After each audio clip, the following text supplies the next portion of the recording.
발표를 맡게 된 김동규라고 하고요. 저는 현재 UCSF에서 박사 후 연구원 과정 중에 있으며 오늘 소개드릴 연구 결과들과 논문 내용들은 모두 제가 박사 과정 시절 때 서울대학교 의과대학 무기니 교수님 연구실에서 진행했던 연구들을 소개드리고자 합니다. 오늘 발표 드릴 세미나의 제목은 아밀로이드 병변에 의해 촉진되는 알츠하이머병의 타우 흡수 기전에 대해서 간략하게 설명을 드리고 말씀을 드리고자 합니다. 많이들 아시고 잘 아시는 것과 같이 알츠하이머병은 크게 두 가지 병리학적 특징을 가지고 있습니다. 첫 번째로는 아밀로이드 베타 단백질이 세포 외부 환경에 축적되는 아밀로이드 플락의 형태를 가지고 있고요. 두 번째로는 유로피블라리 탱글이라는 신경세포 내에 타우 단백질이 응집돼서 나타나는 어, 응집체 단백질 형태가 되겠습니다. 이 두 가지 단백질 그리고 병변은 서로 다른 기전의 프로파게이션 혹은 스프레딩 기전을 가지고 있습니다. 알츠하이머 병변이 진행됨에 따라 이 두 가지 단백질은 뇌 전역에 걸쳐서 퍼지게 되는데요. 아밀로이드 플락의 경우에는 주로 네오콜텍스의 위주로 많이 발견이 되면서 그리고 퍼지는 반면에 유로피블라리 탱글을 구성하고 있는 타우 단백질은 주로 엔토르니알 콜텍스에서 시작을 해서 림빅 리즌으로 거쳐간 다음에 그 다음에 네오콜텍스, 프리프론탈 콜텍스를 포함하고 있는 네오콜텍스 리즌으로 전역에 퍼지게 됩니다. 그래서 이렇게 알츠하이머병을 이해함에 있어서 중요한 두 가지 단백질은 공간적으로 다른 스프레딩 메커니즘을 가지고 있음을 먼저 말씀드리고요. 공간적 특징뿐만 아니라 시간적으로도 두 단백질은 조금 다른 특징을 가지고 있습니다. 알츠하이머병 증상을 나타낸 환자들에서 얻은 시료를 가지고 바이오마커를 확인해 본 결과 알츠하이머병 환자에서는 가장 이른 시기부터 아밀로이드 베타와 관련된 병리학적 특징들이 두드러지게 관찰이 됩니다. 그 다음 시간 순서상으로는 타우와 연관된 뉴러널 톡시시티나 디스펑션과 관련된 바이오마커들이 많이 검출이 되고요. 이 A베타와 타우 단백질 바이오마커들이 두드러지게 특징을 나타난 이후에는 주로 브레인 조직 레벨에서의 브레인 아트로피라든지 히포캠퍼스 아트로피, 그리고 기억력 감소와 같은 메모리와 연관된 특징들이 환자에게서 나타나는 시간상의 특징을 보여주고 있습니다. 그렇다면 이렇게 비슷한 듯 다른 이 두 가지 단백질 그리고 두 가지 병변을 이해하기 위해서 많은 연구자들이 여러 가지 가설들을 세우고 가설들을 증명하는 논문을 많이 출판을 하고 있는데요. 만약에 이 선행되는 아밀로이드 병변이 타우 패솔로지의 프로파게이션 혹은 스프레딩에 영향을 준다면 어떠한 공간상의 연관성이 있을지 사람들이 많이 연구를 했었는데, 제가 조금 전에도 말씀드렸다시피 아밀로이드 병변은 주로 네오콜텍스에 있는 반면에 타우 패솔로지는 엔토르니얼 콜텍스에서 림빅 시스템으로 프로파게이션이 됩니다. 그래서 다시 말해 두 병변은 공간상으로 출발 시점에서 아주 큰 연관성을 나타내지는 않습니다. 그래서 이러한 현상을 연구자들이 스페이셜 파라독스라고 부르기도 하는데요. 그래서 몇몇 연구자들은 이 두 가지의 병변이 전혀 공간상으로 연관이 없음을 주장하는 연구자들도 있는 반면에 또 특징적으로 재미있는 연구 결과로는 아밀로이드 병변이 없는 타우 병변만 나타내는 환자의 경우에는 이 타우 패솔로지가 엔토르니알 콜텍스와 림빅 시스템에만 머무르고 네오콜텍스 쪽으로는 퍼지지 않는 그런 임상학적인 증상을 나타낸다고 합니다. 앞서서 제가 아밀로이드 병변이 주로 네오콜텍스에 있다고 했는데 이 타우 병변만 가진 환자에서는 네오콜텍스까지 타우 병변이 퍼지지 않는 걸 통해서 아마도 이 질병의 후반 시기에는 공간적으로 연관성이 있는 게 아닌가라는 가설을 가진 사람도 있으며 이런 것들을 종합해서 아마도 선행하는 아밀로이드 병변이 타우와의 스프레드와 프로파게이션에 촉진시킬 수 있는 특징을 가진 것이 알츠하이머병의 큰 특징이 아닐까라고 종합적으로 가설을 설명하는 사람들도 있습니다. 2020년 굉장히 최근에 한국의 고려대학교와 UCSF의 공동 연구에서도 재밌는 결과를 찾아볼 수 있었는데요. 알츠하이머병 환자의 뇌영상 이미징 분석을 통해서 분석해 본 결과, 이 A베타 타우가 출발 시점은 비록 다르지만, inferior temporal gyrus라는 리전의 허브를 통해서 네오콜텍스 쪽으로 타우가 퍼져나갈 수 있는 허브 장소를 발견한 논문이 되겠습니다. 그래서 이런 어, 연구들을 바탕으로 전혀 달라 보이는 병리학적인 A베타와 타우 단백질들 간에 공간적으로도 연관성이 있을 수 있음을 설명해주는 논문이 되겠습니다. 그렇다면 이런 것들을 종합해 봤을 때 제가 이 프로젝트를 시작하기 전에 스스로에게 세웠던 질문으로는 선행하고 있는 아밀로이드 패솔로지가 이후에 나타나는 타우 프로파게이션에 어떠한 영향을 미칠 수 있을까라는 질문을 가지고 이 연구를 시작했었습니다. 그런 것들을 이해하기 앞서서 타우 프로파게이션 메커니즘에 대해서 간단하게 설명을 드리면 좋을 것 같습니다. 이 타우 프로파게이션이라는 이 현상은 도너셀이라는 먼저 타우 패솔로지를 가진 신경세포가 타우 피브릴이라는 응집체를 세포 외부로 분비를 먼저 하게 되고요. 이 분비된 타우가 타우 리셉터 또는 엔도사이토시스와 같은 과정을 통해서 수용체 세포로 내부로 들어가게 됩니다. 이 내부로 들어갈 때 이 엔도사이틱 베지클이라는 소낭 형태로 타우가 먼저 들어가게 되고 그 다음에 소낭 내에 존재하는 타우 단백질들이 베지클의 럽처를 일으켜서 베지클을 탈출하게 된 다음에 수용체 세포에 존재하는 피지올로지컬한 타우와 인터랙션을 해서 타우 피브릴을 다시 형성하게 되고 다시 타우 패솔로지를 야기하는 이러한 흐름으로 진행이 됩니다. 그래서 사람들이 이러한 타우 프로파게이션을 이해함에 있어서 이 녹색으로 표시된 타우 단백질의 리셉터를 찾는 데에 많은 노력을 기울이고 있습니다. 저는 대표적인 가장 유명한 타우 리셉터 단백질로는 2020년 네이처에 소개가 된 LRP1 단백질이 있겠습니다. 이 LRP1 단백질은 신경세포에 존재함으로써 세포 외부에 분비된 타우 단백질과 바인딩하여서 세포 내부로 이동시켜 줄 수 있는 메디에이터라고 소개가 된 바가 있고요. 또 다른 예시로는 서울대학교 정용군 교수님 연구실에서 레이지라는 타겟 단백질이 타우 패솔로지를 매개한 여러 가지 기억력과 관련된 현상에 야기할 수 있는 메디에이터 프로틴임을 소개한 바가 있습니다.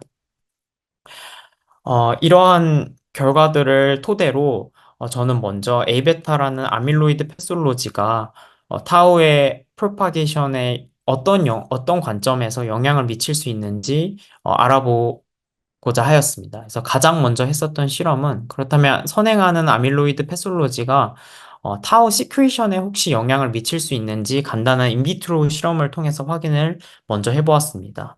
제가 인비트로에서 사용했던 셀라인은 HT22 뉴로널 셀라인과 프라이머리 마우스 뉴런이 되겠습니다. 이 두 가지 세포에 휴먼 타우를 모두 과발현하고 간단하게 A베타를 전처리하였을 때 세포 미디어상으로 분비되는 타우를 매저했을 때 A베타가 타우 분비에 얼만큼 큰 영향을 미칠 수 있는지 확인을 했을 때 어, 예상과는 달리 A베타가 전혀 타우 시크리션을 인비트로 상황에서 유도시키지 못하는 것을 먼저 확인을 하였습니다. 그래서 그 다음으로는 A베타가 만약에 타우 시크리션에 전혀 영향이 없다면 혹시 타우 업테이크 수용하는 과정인 업테이크 과정에는 영향을 미칠 수 있지 않을까라는 가설을 가지고 간단한 인비트로 실험의 디자인을 제작해 보았습니다. 제가 제작했던 인비트로 디자인에 대해서 간단히 말씀드리면 먼저 도너와 레시피언트 셀을 따로 준비하고 도너 세포에는 휴먼 타우 뮤테이션을 가진 휴먼 타우를 과발현한 세포를 준비해서 그 세포의 미디어만을 컬렉션을 한 다음에 이 레시피언트 셀로 옮겨주는 방식이 되겠습니다. 이때 선행하는 아밀로이드 베타가 타우 업테이크를 촉진시키는지 확인하고자 레시피언트 셀에 A베타를 먼저 처리한 다음에 이 도너 셀로부터 얻은 타우 미디어를 옮겨주는 실험을 진행을 하였습니다. 흥미롭게도 A베타 전처리를 다양한 농도와 다양한 처리 시간을 바꿔가면서 확인을 해보았을 때 A베타 농도와 그리고 처리 시간에 의존해서 이 타우의 업테이크 되는 양이 늘어남을 웨스턴 블락과 이미징을 통해서 확인을 할 수 있었습니다. 이 모든 데이터는 HT2 셀을 가지고 확인한 결과가 되겠습니다. HT2 셀뿐만 아니라 프라이머리 뉴런에서도 확인했을 때 앞선 결과와 같이 전처리된 A베타 프리트리트먼트에 의해서 타우가 업테이크가 늘어나는 것을 확인을 할 수 있었는데요. 타우 도너셀로부터 얻은 타우 미디어뿐만 아니라 케미컬리 합성된 타우 펩타이드를 이용해서도 동일한 결과를 확인할 수가 있었습니다. 또한 프라이머리 뉴런에 전처리된 A베타가 전처리된 프라이머리 뉴런에 케미컬리 합성된 타우 펩타이드뿐만 아니라 타우 패솔로지를 가지고 있는 마우스 브레인 익스트랙트를 처리하였을 때도 앞선 결과들과 동일한 결과를 얻는 걸 통해서 이 A베타의 전처리에 의해서 늘어나는 타우 업테이크의 현상은 세포 유형이나 이런 타우의 소스에 상관없이 공통적으로 일어나는 현상임을 확인을 할 수 있었습니다. 이렇게 A베타가 타우 업테이크에 영향을 미칠 수 있다는 것을 먼저 확인을 하고, 그 다음에는 레시피언트 셀에 타우가 어디에 존재하는지 확인을 하고자 하였습니다.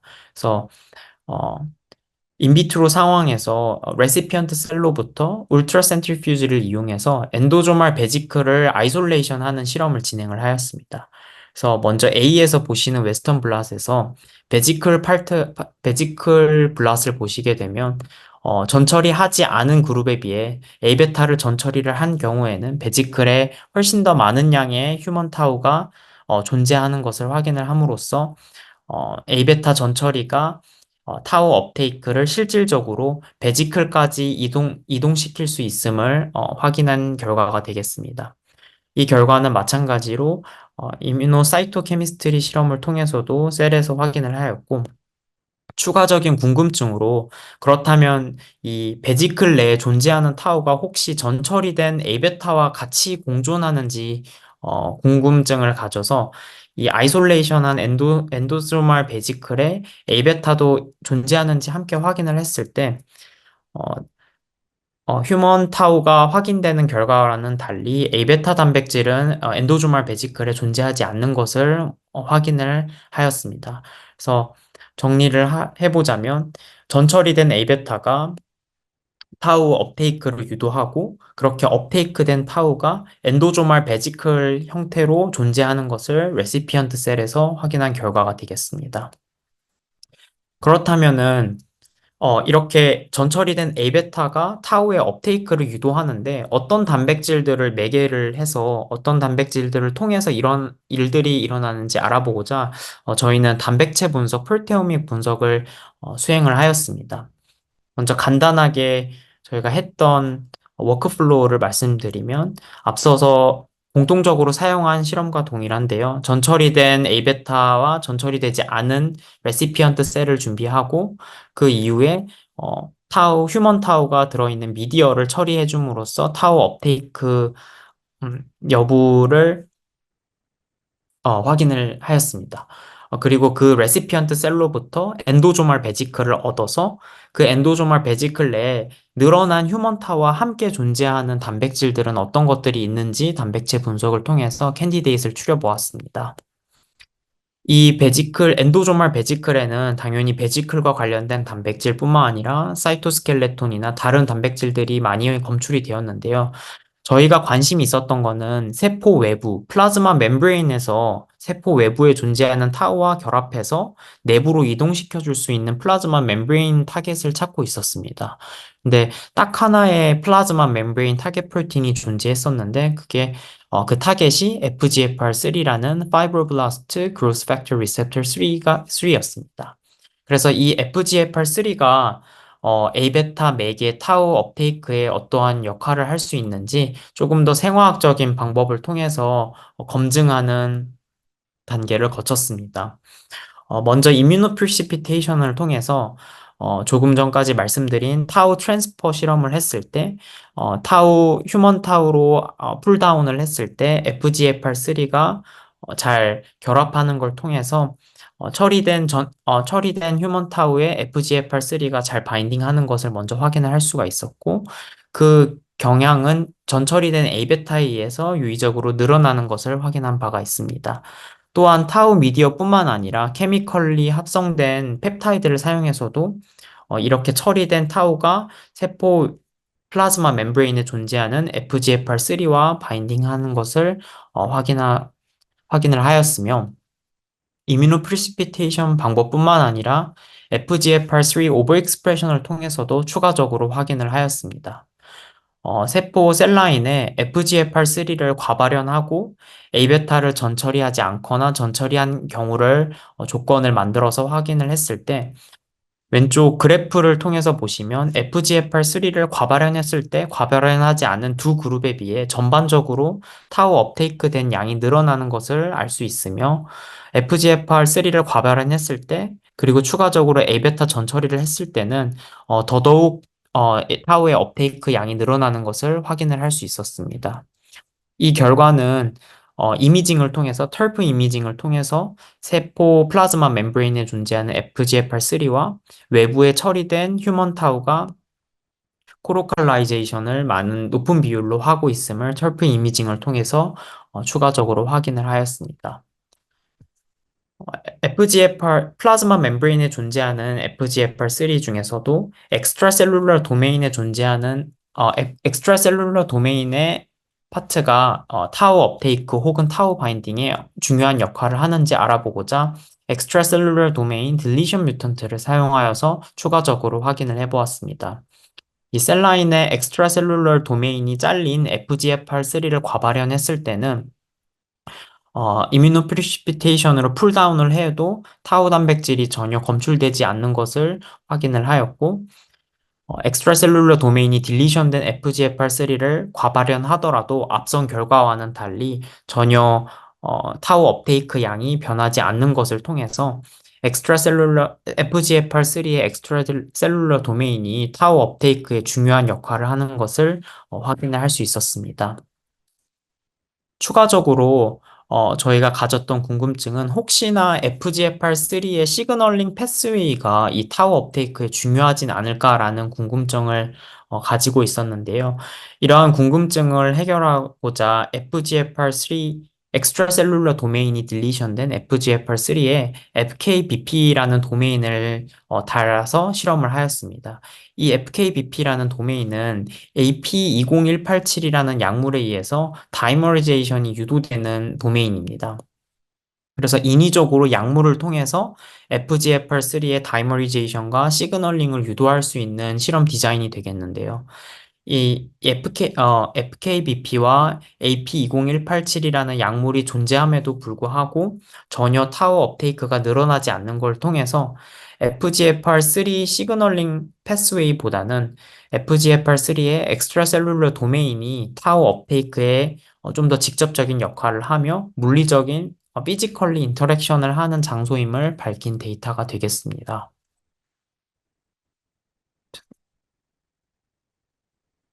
FGFR3의 패스웨이를 촉진시키는 라이간드로는 FGF2라는 라이간드가 잘 알려져 있습니다. 그렇다면은 선행된 A베타 아밀로이드 패솔로지가 FGF2 라이간드의 양을 변화시키는지 익스프레션 레벨을 확인해 본 결과가 되겠습니다. 먼저 인비트로에서 A베타 다양한 형태의 A베타를 처리했을 때 FGF2의 mRNA뿐만 아니라 단백질 양 또한 늘어나는 것을 인비트로에서 확인을 할 수가 있었고요. 아밀로이드 병변을 가지고 있는 5XFAD 모델에서 FGF2의 양을 측정을 하였을 때도 와일드 타입 대비 유의적으로 늘어나 있는 것을 통해서 이 아밀로이드 패솔로지가 FGF2 라이간드의 익스프레션을 늘릴 수 있는 것을 확인을 하였습니다. 추가적으로 FGF2가 바인딩하는 타겟 단백질인 FGFR3의 레벨을 확인을 하였을 때는 A베타 존재와 상관없이 FGFR3 레벨의 자체는 일정하게 유지되는 걸 통해서 아밀로이드 패솔로지는 리셉터 자체의 양적 변화보다는 리셉터에 결합할 수 있는 라이간드의 양을 변화시키는 데 중요한 역할을 하지 않을까라고 생각을 했었습니다. FGFR3의 라이간드로 작용하는 FGF2의 기능을 조금 더 살펴보고자 인비트로 시스템에서 엑소지니어스한 FGF2 몰레큘을 처리를 했을 때 타우 업테이크가 늘어나는지 확인을 해본 결과 처리하지 않은 그룹에 비해서 엑소지니어스하게 FGF2 라이간드를 처리해줬을 때 A베타가 없더라도 타우 업데이트가 늘어나는 것을 확인을 할 수 있었습니다. FGF2가 존재했을 때 FGFR3 리셉터 양적 변화는 없는 것을 추가적으로 확인을 하였고요. 추가적인 실험으로는 미디어에 존재하는 FGF2를 블락킹하는 블락킹 안티바디를 미디어에 섞어서 주게 됐을 때 이 A베타에 의해서 유도되는 타워 업테이크의 효과가 블락킹 되는지 확인을 해보았습니다. 그 결과 FGF2 블락킹 안티바디를 A베타와 함께 타우 미디어에 섞어서 주었을 경우에 A베타 전처리에 의해서 올라갔던 타우 업테이크의 양이 블락킹 안티바디에 의해서 떨어지는 것을 확인함으로써 미디어에 존재하는 FGF2가 타우 업테이크에 중요한 역할을 할 수 있을 거라는 결과를 확인을 하였습니다. 인비트로 결과를 확인하고 이제 인비보 모델에서도 추가적인 검증을 진행을 했었는데요. 보여드리는 결과는 저희가 보유하고 있었던 타워 모델 마우스에 프리폼드 피브릴 탱글을 함께 FGFR3 낙다운 바이러스와 함께 주입한 결과가 되겠습니다. 먼저 왼쪽 결과는 77G7이라는 항체를 가지고 이 외부 preformed fibrile tau를 디텍션 할 수 있는 항체를 가지고 결과를 확인한 결과가 되겠습니다. 먼저 흰색 그래프는 타우 마우스에서 확인한 결과였고요. 검정색 그래프의 경우에는 저희가 외부에 엑소지니어스하게 스테레오택식으로 프리폼드 피브릴을 인젝션 해줬을 때 77G7 항체의 인텐시티가 높게 올라가는 것을 확인했으며 이 프리폼드 피브릴과 함께 FGFR3 낙다운 바이러스를 주입했을 때 이 타우의 업테이크된 정도가 줄어드는 걸 통해서 FGFR3의 낙다운이 프리폼드 피브릴의 업테이크를 줄여줄 수 있는 것을 히포캠퍼스 CA1 레이어에서 인비보 모델에서 확인을 할 수가 있었습니다.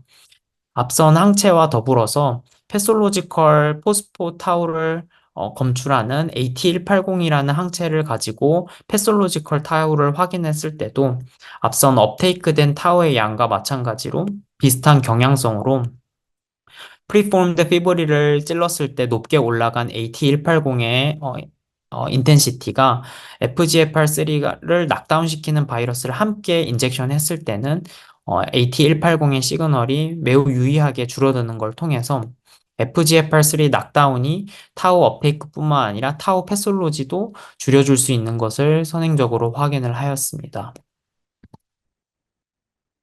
추가적으로 다른 알츠하이머병 동물 모델을 사용하여서도 검증을 하였는데요. 저희 연구실에서 보유하고 있었던 아밀로이드와 타우 병변을 모두 가지고 있는 마우스에서도 FGFR3 낙다운 바이러스를 히포캠퍼스 CA1 레이어에 인젝션을 하여서 경과를 살펴보았을 때 앞선 타우 마우스에서의 결과와 양상이 동일하게도 패솔로지컬 타우를 보여줄 수 있는 AT180의 시그널이 유의적으로 줄어드는 것을 확인을 하였습니다. 염색 실험뿐만 아니라 쌀코실 솔루빌리티를 사용한 바이오케미컬적인 실험을 통해서도 이 타우의 어그리게이션 정도의 변화를 확인을 할 수 있었는데요. 먼저 왼쪽의 그래프는 쌀코실 인솔루블한 타우 어그리게이트를 아이솔레이션 한 다음에 웨스턴 블라스로 확인한 결과가 되겠습니다. FGFR3를 낙다운한 히포캠퍼스에서 유의적으로 쌀코실 인솔루블한 타우 응집체가 양적으로 줄어든 것을 확인을 할 수 있었고, 마찬가지로 동일한 실험에서 타우 올리고머만을 잡을 수 있는 T22 안티바디로 확인을 했을 때 FGFR3가 낙다운된 히포캠퍼스에서 유의적으로 올리고몰 타우 역시 줄어드는 걸 통해서 FGFR3의 낙다운이 타우 패솔로지와 타우 어그리게이션까지 인비보 레벨에서 줄여줄 수 있는 것을 확인을 하였습니다. 결과적으로 이러한 타우 패솔로지의 감소가 기존 모델에서 확인이 되었던 뉴로널 로스를 막아주는 역할을 함으로써 FGFR3가 낙다운되었을 때 뉴로널 로스까지 회복시키는 경향을 확인할 수 있었습니다. 마지막으로 이 FGFR3를 낙다운했을 때 회복되는 타우 패솔로지와 뉴로널 로스와 더불어서 행동적인 측면도 특징을 확인을 하였을 때 메모리 로스와 관련된 Ymaze, Contextual Fear Conditioning, 노블 오브젝트 레코그니션 세 가지 다른 실험 등을 통해서 모두 이 FGFR3 낙다운이 비헤이비얼 측면에서도 개선을 시킬 수 있음을 확인하였습니다.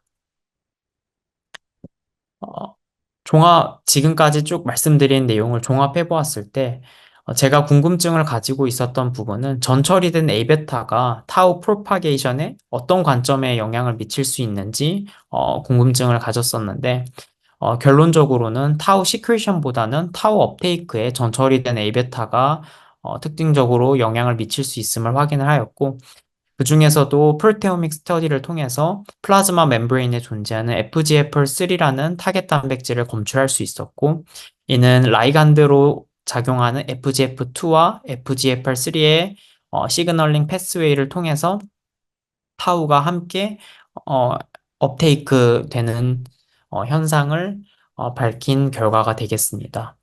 그래서 이러한 내용들을 종합적으로 좀 다른 특징이라고 여겨졌던 A베타와 타우 병리적인 두 단백질이 분자적으로 어떤 연관성이 있는지 밝힌 결과가 되겠으며 이 결과들은 올해 7월에 Experimental Molecular Medicine EMM 저널에 퍼블리시 한 결과가 되겠습니다.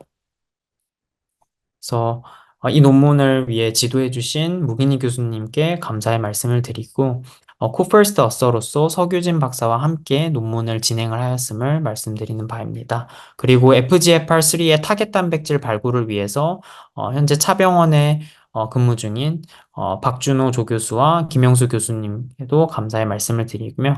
그리고 FGFR3와 휴먼 타우의 바인딩을 확인하기 위한 털프 이미징에 도와주신 서울대학교 의과학과의 장성호 교수님 연구실의 이상은 박사님께도 감사의 말씀을 드립니다.